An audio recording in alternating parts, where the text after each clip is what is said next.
नमस्कार जी। आपके सामने जो कुल्लू के फेमस सिंगर, पारंपरिक भी बहुत बढ़िया गाते हैं और भजनी बहुत बढ़िया गाते हैं, और नीरू चांदनी जी, ठीक है जी। तो इनको स्टेज में भी कईयों ने देखा होगा, और सभी मतलब मैक्सिमम जानते हैं इनको, जो संगीत प्रेमी भी जानते हैं और जो और वो भी जानते हैं। तो इनसे मैं ये जानना चाहूँगा भाई कि आप कब से संगीत में हैं। आप जैसे कि मान लो भाई आपने परफॉर्मेंस शुरू करी, मतलब संगीत में देनी, और आपको संगीत में मतलब किस चीज़ ने प्रभावित किया, और संगीत में मतलब जो आप गाती हैं, चाहे कोई मतलब किसी भी विधा, चाहे कोई फोक में हो या कोई भजन में हो, या मतलब किस विधा में आपको मतलब सबसे ज़्यादा सुकून मिलता है, तो आप बताने की कृपा करें। हरे कृष्णा। सबसे पहले मैं नमस्कार करती हूँ हरि सिंह जी के पेज से जुड़े हुए तमाम दर्शकों का, और YouTube के माध्यम से मुझे सुनने वाले सभी दर्शकों का। तो मेरी जो संगीत की शुरुआत हुई है, मैं बचपन से ही संगीत के प्रति मेरी रुचि थी। मेरी दादी जी बहुत ही मधुर गाती थी, तो उनसे ही मैं प्रभावित हुई। वो मेरी प्रेरणादायक रही है सर्वप्रथम। तो उसके बाद मुझे मोटिवेट किया मेरी फ्रेंड्स ने। स्कूल टाइम में टूर्नामेंट्स में मैं भाग लेती थी। इसी तरह से मेरे संगीत के सफ़र की शुरुआत हुई। बाद में आफ्टर मैरिज मेरे ससुराल पक्ष ने मेरा बहुत ज़्यादा साथ दिया। उसमें मेरे हस्बैंड हैं, मेरी मदर इन लॉ है, और भी जितने भी मेरे परिवार के सदस्य हैं, सभी का मुझे सहयोग मिला, और आज भी वो मुझे सहयोग कर रहे हैं। धन्यवाद। अच्छा जी। तो आपको संगीत में कहीं कभी ऐसा लगा कि भाई कि मुझे संगीत तो फिर नहीं चुननी चाहिए थी, कोई और प्रोफेशन चुन लेती है, तो ऐसा कभी महसूस हुआ आपको? नहीं, मुझे लगता है कि मेरा तो जन्म ही संगीत के लिए हुआ है, क्योंकि गाने की बात तो अलग है। जब मैं किसी से बातचीत भी करती हूँ, तब भी मुझे सभी यही कहते हैं कि आपकी जो आवाज़ है वो बहुत मीठी है। तो मैं समझती हूँ कि भगवान ने मुझे ये गुण के साथ भेजा है, तो सिर्फ़ और सिर्फ इसी कार्य के लिए मुझे ये एक्स्ट्रा जो कहते हैं टैलेंट दिया है भगवान ने। तो मैं चाहती हूँ कि जो ये मेरा टैलेंट है, ये मैं भगवान के ही कार्य में लगाऊं। तो प्रेजेंट में मैं भगवान कृष्ण की भक्त बनी हूँ इस्कॉन के माध्यम से। इस्कॉन को फॉलो करती हूँ, और भगवान कृष्ण की हम भक्ति करते हैं। करते क्या है, भक्ति तो बहुत गहरा विषय है, सिर्फ प्रयास कर सकते हैं हम। बस ये सोच लीजिए कि भक्ति की जो कतार होती है, उस कतार में हम भी कहीं ना कहीं खड़े हो चुके हैं। तो मुझे पूर्ण विश्वास है कि हमारी टर्न डे बाई डे आगे की ओर बढ़ती रहेगी। बहुत बढ़िया जी, बहुत बढ़िया जी। अच्छा, एक बात आप थोड़ा ये बताने की कृपा करें कि मतलब जो थोड़ा पहले का दौर था, जैसे कि चाहे स्टेज प्रोग्राम की बात आए, चाहे कैसे, मतलब तो उस मतलब आज आपको मतलब क्या कमी खलती है, मतलब अगर खलती है कोई कमी, तो मतलब थोड़ा सा मतलब जैसे भाई चाहे स्टेज के बारे में या कोई व्यवस्था के बारे में, भाई कि मतलब जो भी है, तो इसके बारे में थोड़ा अगर आप बता दें। कमी तो अब क्या कहूँ मैं, वक्त के साथ शायद हर चीज़ ही बदलता है। तो आज स्टेज जो कार्यक्रम होता है, खासकर जो एडमिनिस्ट्रेशन के अंडर है, जो प्राइवेट कार्यक्रम होता है, उसमें तो मर्जी चलती है किसी मतलब कमेटी की, जो कल्चर कमेटी होती है, या कोई जागरण कमेटी होती है, या किस तरह मंदिर कमेटी के मेंबर्स होते हैं। लेकिन जो एडमिनिस्ट्रेशन के अंडर जो कार्यक्रम आते हैं, उसमें अप्रोच बहुत ज़्यादा चल रही है। उसमें टैलेंट को बिल्कुल भी नहीं ना सुना जाता है, ना देखा जाता है।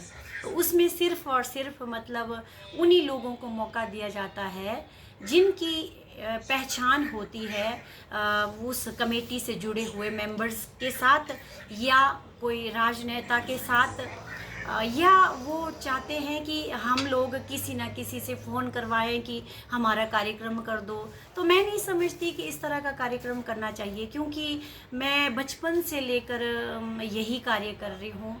अब कुल्लू मनाली या हिमाचल कहें, मुझे बखूबी सभी जानते हैं, सभी ऑडियंस मुझे पहचानती है।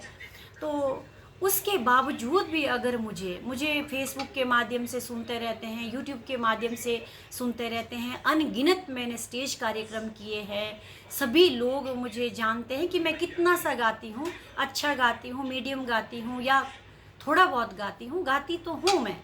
तो उसके बावजूद मेरी पहचान मेरे गानों से बनी हुई है। मैं सिंगिंग करती हूँ, हर तरह का कार्यक्रम करती हूँ। उसके बावजूद भी अगर मुझे किसी की अप्रोच लेनी पड़े तो मैं नहीं समझती हूँ कि ये कार्य मतलब कोई प्रशंसनीय है। बहुत बेकार बात है ये, क्योंकि टैलेंट को ही मौका दिया जाना चाहिए। जी, अच्छा, हिमाचल से बाहर भी कहीं गाया आपने? हाँ, हाँ जी, मुझे मेरा सौभाग्य रहा कि हिमाचल से बाहर मैंने काफ़ी सारे प्रोग्राम्स किए, मुंबई में किए, दिल्ली में किए, पंजाब में किए। और मुझे लगता है कि हिमाचल की मैं एकमात्र फीमेल सिंगर हूँ जिसको विदेश की धरती में जाकर हिमाचल को रिप्रेजेंट करने का मौका मिला। इसके लिए मैं धन्यवाद करना चाहूँगी सूत्रधार कला मंच को, जो हमारे कुल्लू में एकेडमी है, तो उनके माध्यम से मुझे विदेश में जाकर अपने हिमाचल को रिप्रेजेंट करने का मौका मिला। आप एज ए मतलब सिंगिंग में मतलब फोक के लिए गए या? हाँ जी, मैं ओमान में गई तो एज ए सिंगर बनकर गई मैं, क्योंकि मेरा सौभाग्य ये रहा कि मैं बेसिकली लाहौल स्पीति से बिलोंग करती हूँ और लाहौल स्पीति के होने के कारण मैं हिमाचल के तमाम ज़िलों के गाने को गा पाती हूँ। जी जी जी। तो मैं थोड़ी सी और सिंगर से ये सोच लीजिए कि एक ये गुण में मुझ में एक्स्ट्रा था कि मैं लाहौल के गानों को गा पाती हूँ या किन्नौर के गानों को गा पाती हूँ। इस कारण मुझे ओमान की धरती पर हिमाचल को रिप्रेजेंट करने का मौका मिला। बहुत बढ़िया जी। अच्छा, एक थोड़ा सा था, क्योंकि अब आप सीनियर आर्टिस्ट हैं, देखो आप बहुत बढ़िया गाते हैं, आप हमें तो पता है। तो क्योंकि जब थोड़ी चर्चा आपसे हो रही है तो थोड़ा सा मतलब आप जो आपका सबसे मतलब पसंद जो, तो गाना जो है आपका, चाहे फोक हो चाहे कुछ भी, मतलब वो थोड़ा सा आप एक स्थायी वैसे ही मतलब थोड़ा सा। मैं लाहौल का एक सॉन्ग है, मेरा अपना सॉन्ग है ये, अम्मा झूले। ये सॉन्ग काफ़ी ज़्यादा पॉपुलर हुआ। सबसे पहले इस गाने को गाने का सौभाग्य मुझे ही प्राप्त हुआ। उसके बाद तो बहुत सारे सिंगरों ने अपने नॉन स्टॉप एल्बम में इस गाने को ऐड किया है। तो उस गाने के 2 लाइनें मैं आपको सुना देती हूँ। अम्मा झूले, अम्मा झूले, लाहेरी टोपी बड़ी बांकी, मैं जाना लाहौला। अम्मा झूले, अम्मा झूले, लाहेरी चोड़ू बड़ी शाना, मैं जाना लाहौला। अम्मा झूले, अम्मा झूले, लाहेरी टोपी बड़ी बांकी, मैं जाना लाहौला। बहुत बढ़िया आवाज़ आपकी, खनकती आवाज़ है। बस एक बात मैं बस पूछना चाहूँगा, लास्ट क्वेश्चन है जी आपसे। जिस वक्त दौर था कैसेट का, सीडियों का, और आज का दौर जो है जैसे कि यूट्यूब चैनल वगैरह का, तो आपको क्या लगता है भाई कि उस वक्त का दौर ज़्यादा बढ़िया है या आज का दौर ज़्यादा बढ़िया है? जब कैसेट्स बनती थी या सीडीज़ बनते थे जी तब एक आर्टिस्ट को बहुत मेहनत करनी पड़ती थी। जी जी। क्योंकि कैसेट में मिनिमम 6 से अधिक ही गाने होते थे। या तो 6 गानों की कैसेट बनती जी, थी, जी। या तो 8 गानों की कैसेट बनती थी, या तो 10 गानों की कैसेट बनती थी। जी, जी। तब आप समझ सकते हैं कि अगर 10 गाने आपको तैयार करने हैं, उनको लिखना भी है, उनको कंपोज भी करना है, उनकी प्रैक्टिस भी करनी है, तो उस दौर में मेहनत बहुत ज़्यादा होती थी। जी, जी। और रिकॉर्डिंग का जो प्रोसेस रहता था वो भी काफ़ी मुश्किल होता था, क्योंकि मैंने स्वयं लाइव रिकॉर्डिंग की है। जी, जी। लाइव में आपके म्यूजिशियन भी साथ ही प्ले कर रहे हैं, गाने वाले भी साथ ही गा रही हैं, मतलब ऑल आर्टिस्ट साथ में एक साथ कार्य कर रहे हैं, तो उसमें अगर एक भी आर्टिस्ट से थोड़ी जैसी भी चूक हो जाती थी तो उस गाने को बिल्कुल मतलब फिर से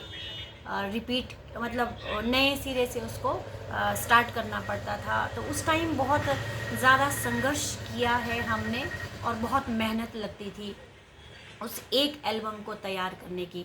आज का दौर काफ़ी आसान है।